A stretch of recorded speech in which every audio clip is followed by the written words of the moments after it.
Now, we complete discussion of atrial fibrillation. Stop. Take a breath. Moving on to flutter. Okay?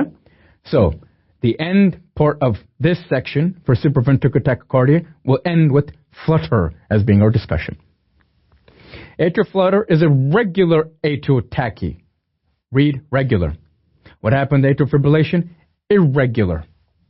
Next, atrial discharge, extremely quick, but you know what? We also found that with atrial fibrillation, but interesting enough, you want to take a look at the following. Per minute, 300 beats per minute, shall we say, but then a 2-to-1 fashion in terms of its ratio. What does that mean?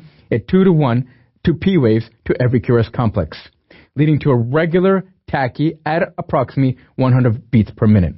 So for every QRS complex that you get, you might have 2 P waves, giving you a total of how many? 250 to 300 beats per minute as far as the atria conduction.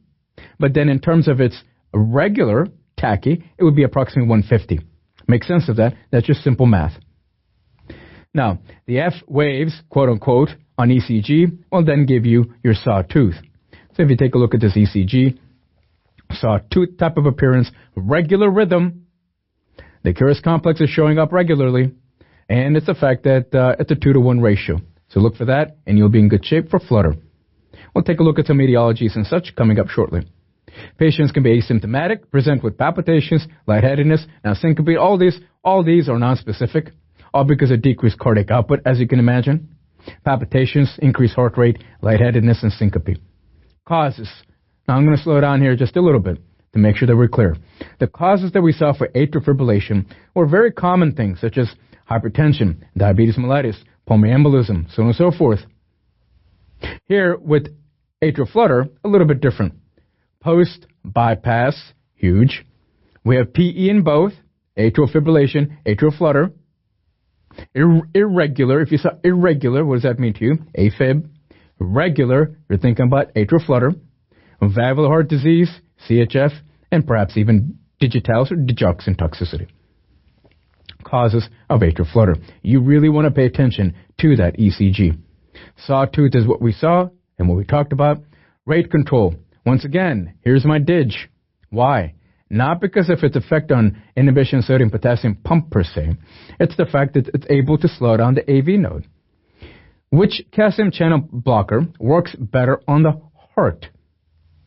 The verapamil. V ventricles. Okay? Whereas if it was your dihydropyridine, such as nifedipine, it works much more on your blood vessels. Clear? Metoprolol. What is that? A beta blocker. What are we trying to do? Control our rate. If there's no spontaneous cardioversion after medical therapy, then electrical cardioversion can be performed. So keep that in mind as far as next step of management. Medically speaking, you controlled or you cardioverted by using medicine. Maybe DIG, maybe a beta blocker.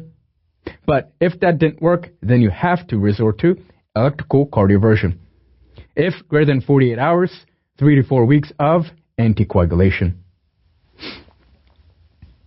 Now what you're seeing here, take a look at the bottom strip, and you find that you have atrial flutter here. Keep in mind, if you want, compare this to atrial fibrillation, please. This is going to be a 2-to-1 type of flutter, which means that you will have an atrial conduction of approximately 200 to 300 beats per minute with the QRS complex of 150. 2-to-1, 2-to-1, 2-to-1. Now, what you're seeing there is the fact that the atrial flutter was a sawtooth type of appearance.